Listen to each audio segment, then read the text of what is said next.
Untold stories from 24 hours inside Leavenworth. The deadly secrets of Leavenworth Prison. Leavenworth Federal Penitentiary, the oldest active federal prison in the United States, has witnessed over a century of violence, power struggles, and buried scandals. Built in 1906 to represent discipline and justice, it instead became a symbol of corruption, survival, and silent brutality. This documentary takes viewers deep inside a 24-hour cycle within Leavenworth, uncovering how a place meant to reform men turned into a training ground for America's most dangerous criminals. Based on court filings, DOJ reports, and verified journalism, this story exposes the chilling secrets buried within Leavenworth's walls, from cover-ups to murders that never made the news. Warning disclaimer. This story is a dramatized adaptation inspired by real events. Some names, places, and details have been changed for privacy. They say Leavenworth is a machine that never stops running. It eats men alive, 1 hour at a time. The sound hits first. Steel slamming against steel. Boots pounding across concrete. Then, silence. It's 6 a.m. inside Leavenworth Federal Penitentiary, Kansas. A siren echoes through the limestone halls, long, hollow, mechanical, announcing another 24 hours of controlled chaos. Every man inside knows the rhythm. Every sound has a meaning. In Leavenworth, survival begins with listening. From above, the prison looks like an ancient fortress, 5 sprawling blocks of gray stone surrounded by razor wire and guard towers. But inside, it feels alive, breathing, pulsing, watching. Leavenworth doesn't sleep. It observes. A legacy of fear. When the prison opened in 1906, it was meant to symbolize the strength of American justice, a place for rehabilitation, not revenge. But within a decade, the walls were already stained by blood. According to Department of Justice archives, riots erupted as early as 1913. By the 1920s, newspapers called Leavenworth a school for crime. Gangsters like George, Machine Gun Kelly and bank robbers from the Midwest crime wave walked these tiers, trading secrets behind bars. The result, a criminal ecosystem that refined itself, generation after generation. A 1978 Kansas City Star investigation quoted a former guard saying, "Leavenworth doesn't correct men. It teaches them how to survive in hell." That statement hasn't aged a day. The modern day. Today, over 1,500 inmates live inside this fortress. The official records say it's a medium-security federal penitentiary, but everyone who's ever worked there knows it's much more than that. It's a pressure cooker. At dawn, lights flicker on in hundreds of cells simultaneously. The sound of locks disengaging rolls through the building like thunder. Men stand at attention for count, hands at their sides, eyes forward. It's not discipline. It's instinct. Because in Leavenworth, hesitation draws attention. And attention can kill. One inmate, known among the tiers as Rico, a composite based on multiple real sources, once told a reporter from Vice, "You can do 10 years in another joint and not see half the violence you'll see here in a week." He wasn't exaggerating. The morning count. In cell block C, a correctional officer walks slowly down the tier, clipboard in hand, eyes scanning each face. Marcus, an older inmate with a cracked knuckle tattoo and a stare that could slice glass, doesn't move. He's done this too many times to count. The officer stops outside his cell. "Kane, 14157-09. Marcus nods. The officer marks a line on his sheet and moves on. Routine. Predictable. Deceptively safe. But in Leavenworth, danger doesn't announce itself. It hides inside repetition. The Whisper Network. By 9 a.m., the mess hall opens, hundreds of men filing in, trays clattering under fluorescent light. Oatmeal. Powdered eggs. Coffee thick as tar. The air hums with tension, quiet conversations, coded hand gestures, eyes darting across the room. This isn't breakfast. It's intelligence exchange. According to federal investigative transcripts from the 1990s, Leavenworth's inmate hierarchy rivaled that of organized crime families. Messages were passed through food trays, laundry tags, and coded Bible verses. The guards knew it, and often used it. Information, not violence, is the real currency here. Marcus sits at the corner table, back against the wall. He doesn't talk much anymore, but when he does, people listen. He's what the younger inmates call old law, a man from the era when silence was survival. And today, silence feels heavier than usual. The rumor. Word spreads fast in Leavenworth. Before noon, the whispers start. Someone in cell block D is dead. Unconfirmed. No name. No official announcement. But the details grow with each retelling: a guard missing, a lockdown order pending, maybe even a stabbing near the laundry area. By lunchtime, half the prison knows. By dinner, the other half believes. This is how power works here, through rumor. It's faster than radio, stronger than fear, and almost always true. According to an Internal Bureau of Prisons report leaked in 2018, Leavenworth averaged more than 40 inmate-on-inmate assaults per year, most triggered by whispers, not fights over drugs, not territory, but information. Knowing too much, or too little, could get you killed. The discovery. At 2 p.m., sirens wail again. Not a routine call. The long, rising tone that freezes the yard mid-motion. Guards shout. Inmates hit the ground. From the third-floor window of his cell, Marcus sees officers rush toward the laundry building, weapons drawn. 2 stretchers follow. By 3 p.m., word spreads. The dead man was an inmate named Ellis, mid-30s, quiet, kept to himself. According to reports that would later surface, Ellis was working in the prison's maintenance crew, one of the few units with access to restricted storage areas. He was found stabbed multiple times, body left near the old boiler room. The official statement would later call it an isolated altercation. But inside Leavenworth, no one believes in isolated anything. The boiler room. Every prison has places the staff avoid, where the cameras don't quite reach, where light barely touches the ground. At Leavenworth, that place is the boiler room. Built during the original construction, it sits below the main structure, a maze of pipes, shadows, and echoes. It's where Ellis died. And, as Marcus soon learns, it's where something else began. After the body is removed, the area is sealed. But the rumors explode.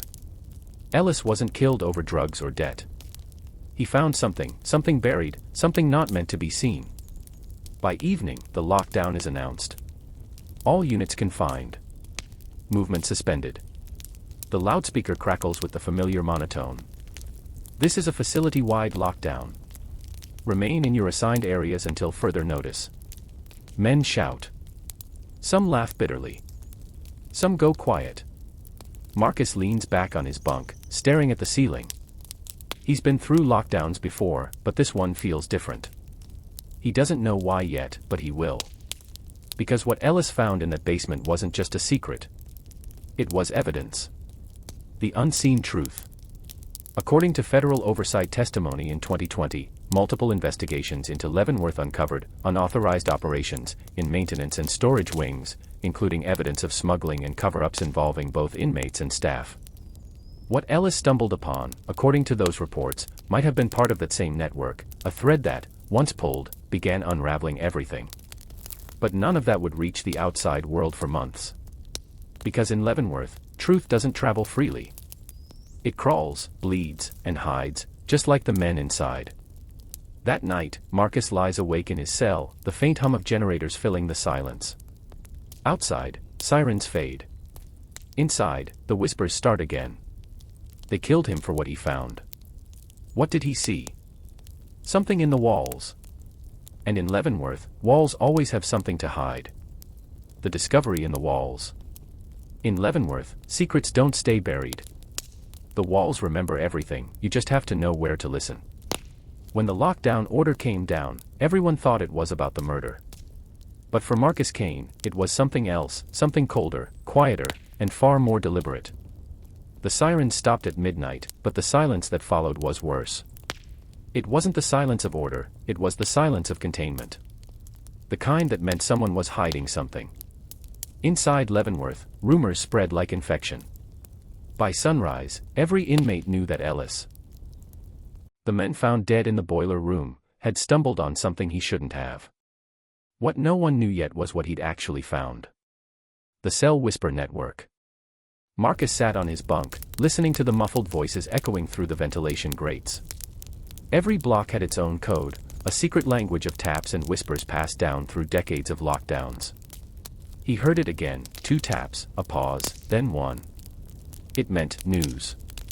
A voice drifted through the vent, low and cautious. Ellis wasn't alone down there. They found tools. A busted pipe. Looked like a crawl space. A second voice replied, rough and hoarse.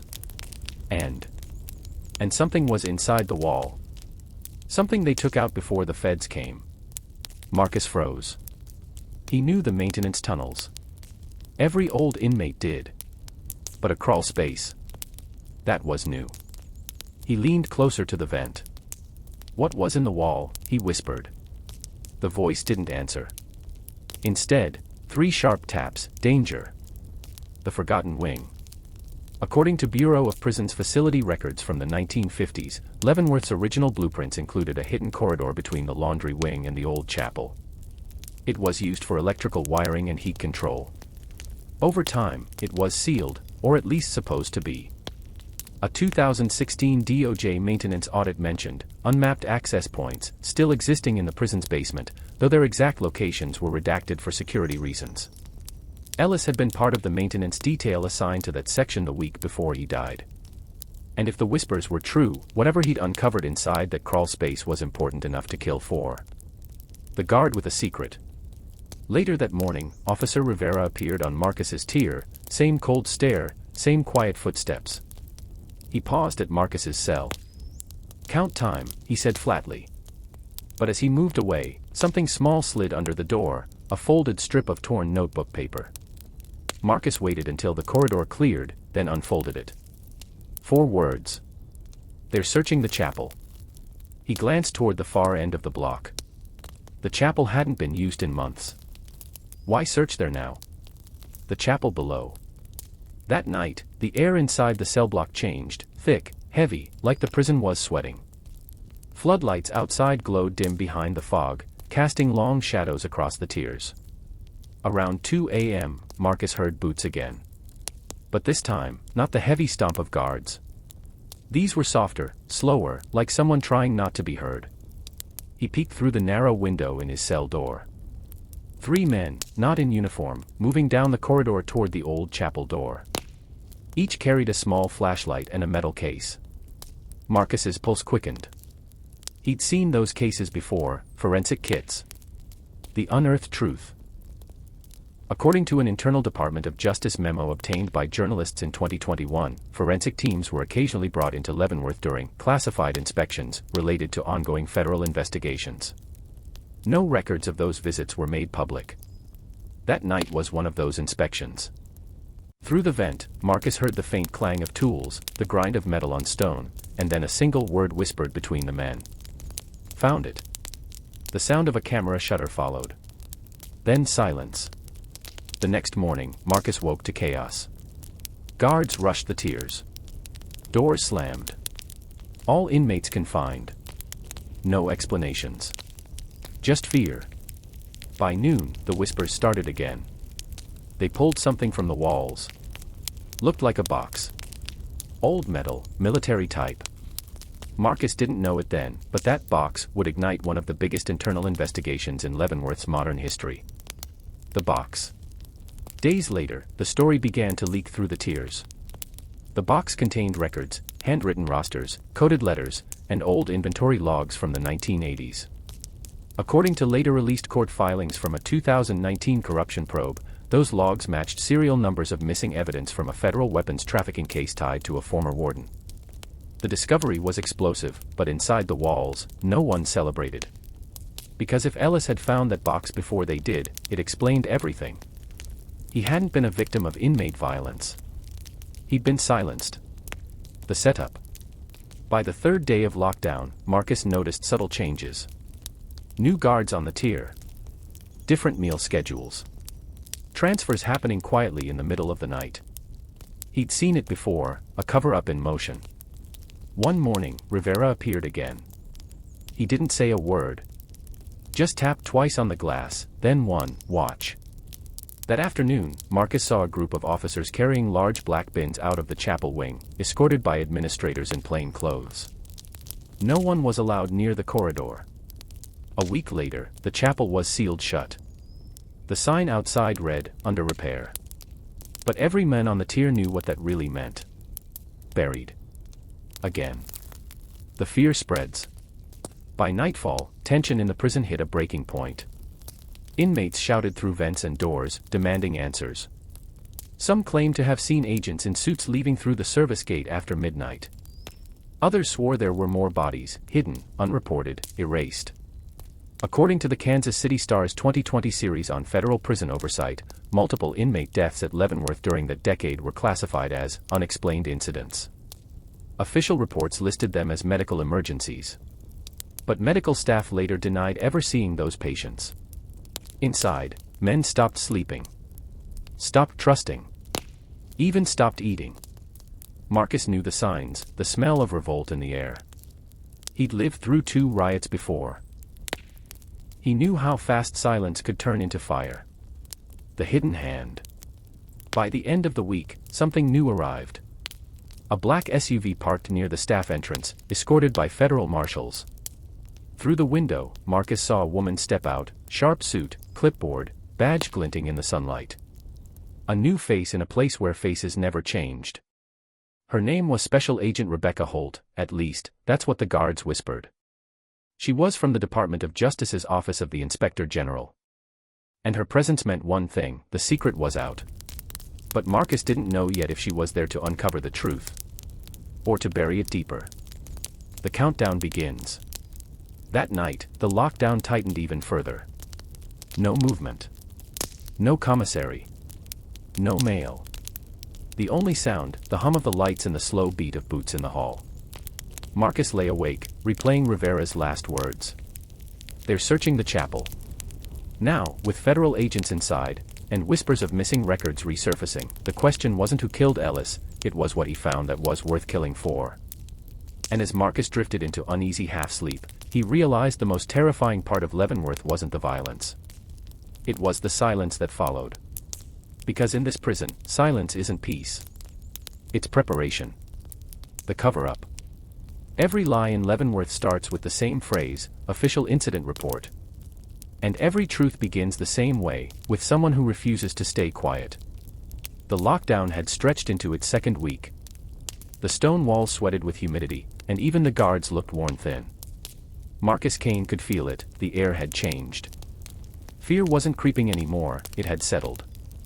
At breakfast, trays slid through cell doors without words. No announcements, no movement.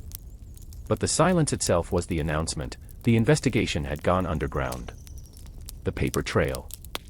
From a distance, Leavenworth looks orderly: uniformed men, structured schedules, federal precision. Inside, it's chaos wrapped in protocol. According to Bureau of Prisons internal reviews later unsealed, paperwork is the oldest camouflage in the system. If something ugly happens, it's buried beneath forms, acronyms, and procedural language so thick it smothers the truth. That morning, Marcus heard the first whisper from the vent network. They changed Ellis's file. Says he overdosed. Overdosed. The men didn't even smoke. They wiped the stabbing clean. New record printed yesterday. Within hours, the entire tier knew. Someone high up had rewritten history, and done it fast. The replacement. By noon, a new warden arrived. Name, T. Hensley, the same name that had been circled in Rivera's secret documents. He stood in the yard flanked by federal marshals, his pressed uniform immaculate, sunglasses hiding any trace of emotion. "Gentlemen," he said over the loudspeaker, "this facility remains under control. There is no investigation. There are no leaks. There is only order." To the media outside, that would sound reassuring. Inside, it sounded like a warning. Marcus watched from the window, jaw clenched. He'd seen men like Hensley before, bureaucrats in uniform, playing savior while pulling strings in the dark. The suicide. That night, the news hit the block: Rivera was dead. Official cause, self-inflicted wound in his quarters. Unofficial cause, he talked too much. The guards didn't linger on the tier that night. No one wanted to make eye contact. Marcus sat on his bunk, the stale air pressing down like a weight. Rivera had risked everything to expose the rot, and now he was gone. A single folded slip of paper still lay hidden beneath the loose brick near Marcus's bedframe, Rivera's last note, the one that had led to the discovery in the chapel. He unfolded it again, staring at the faint pencil marks, their burning records. Don't let it end here. The agents and the inmates. By dawn, Agent Holt was back. Her presence wasn't announced this time. She came without cameras or press. She met with no staff. Through the slot in his door, Marcus glimpsed her walking with two marshals toward the administration wing.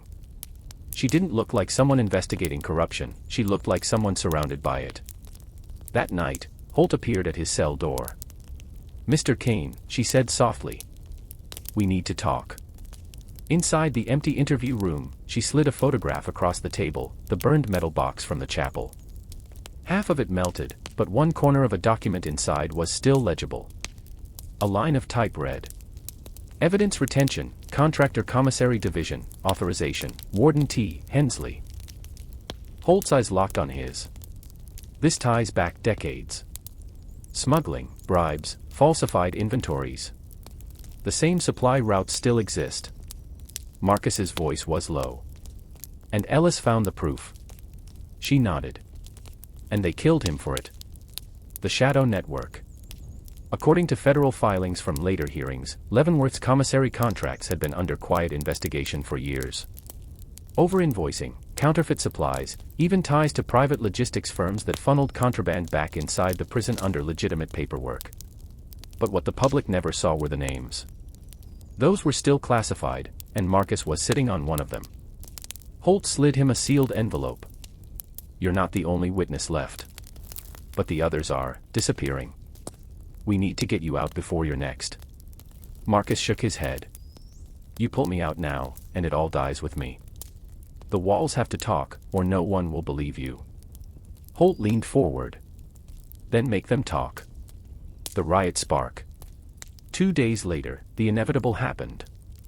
Food shipments stopped. Phones were cut. The tension finally snapped. It began with one inmate refusing orders in the mess line. Then another. By the time the guards responded, hundreds were shouting through the tiers, banging on bars, flooding the corridor with noise that shook the old stone. From his cell, Marcus could hear the chant rising, "No more lies. No more lies." According to subsequent DOJ incident reports, this became known as the 2020 Leavenworth riot, though officially labeled a brief disturbance.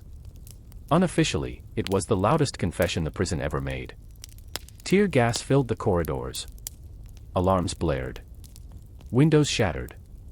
In the chaos, Marcus saw Holt again, gas mask on, shouting orders to agents who weren't supposed to be inside a prison riot. He watched as files were carried out in waterproof cases, not by guards, but by federal investigators. The truth was literally being extracted through smoke and sirens. The turning point. When the riot ended, 30 inmates were injured, 2 guards hospitalized, and an entire wing rendered uninhabitable. But amid the wreckage, one thing changed: Leavenworth was no longer sealed. The press got wind of it, whispers of a federal raid, missing records, and a warden under scrutiny. The headlines that followed would change everything.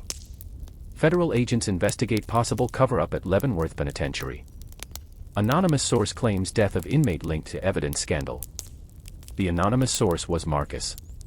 The retaliation. Weeks later, Marcus was transferred, for safety reasons, to another facility in Colorado. Safety was the official reason. Silence was the real one. His file listed him as a cooperative witness, but the truth was, he was disposable. Holt's investigation was ongoing, and every day new evidence surfaced: burned memos, altered logs, erased security footage. According to later congressional oversight hearings, more than 4 senior officials within the Bureau of Prisons resigned quietly during the Leavenworth review period. And yet, for all the damage control, one thing couldn't be undone. The story was already out. The message. On his last night before transfer, Marcus found another note, slipped under his cell door in the same familiar handwriting. No name, just a sentence. "The walls remember, keep them talking."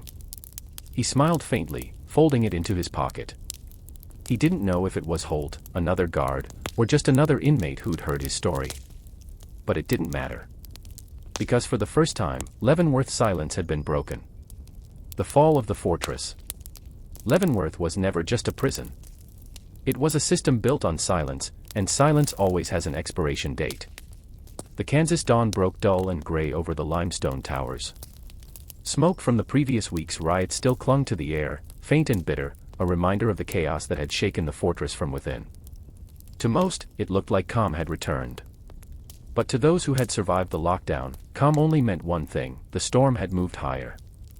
Marcus Kane sat in a transport van, wrists chained, watching the walls of Leavenworth fade in the rearview mirror. He thought of Rivera, of Ellis, of the records burned in the chapel and the names buried beneath official statements. Now the fortress was someone else's problem, and his silence was supposed to buy its survival. But silence, Marcus knew, was a form of confession. The federal spotlight.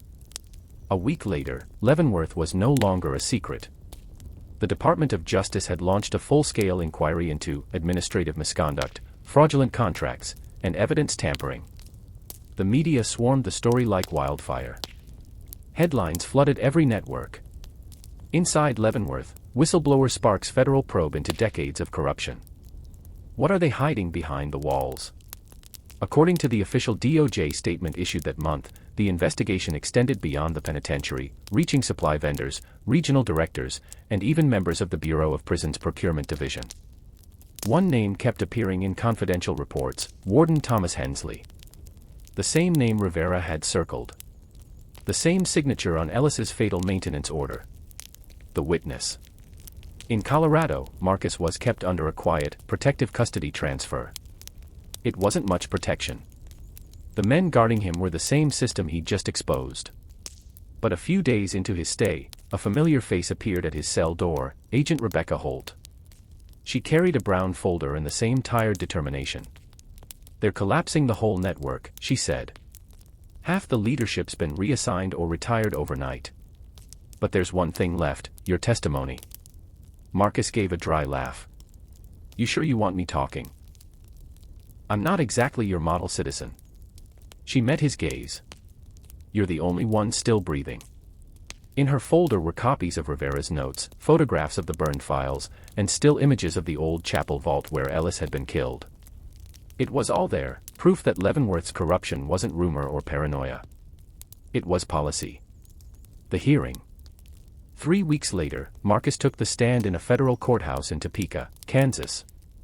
The courtroom was packed: journalists, advocates, even retired officers who'd once called Leavenworth home. He told them everything. The murder of Ellis. The secret chapel. The smuggling under commissary contracts. Rivera's death. The riot.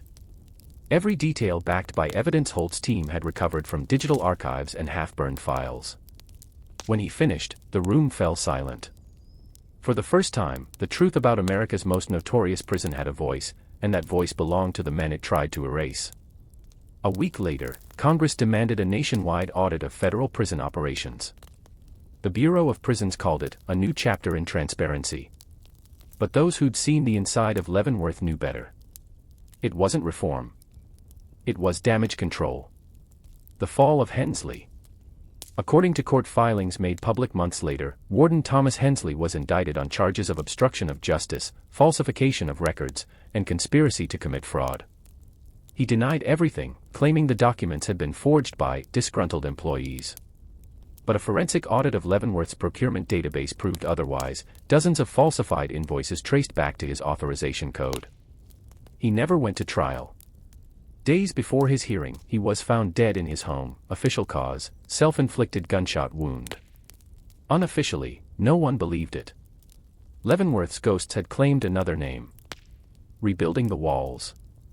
Under new management, the Bureau ordered Leavenworth partially restructured. Old wings were closed. New security systems installed. External oversight appointed. But even with its fresh coat of federal paint, the air still carried the weight of everything buried beneath. The chapel remained sealed. The boiler room, where Ellis had died, was filled with concrete. The prison kept breathing, pretending the past had been exorcised. But the men inside knew better. The machine had just changed operators. Marcus's last letter. Months after the hearings, Holt received a letter with no return address. The handwriting was rough but unmistakable.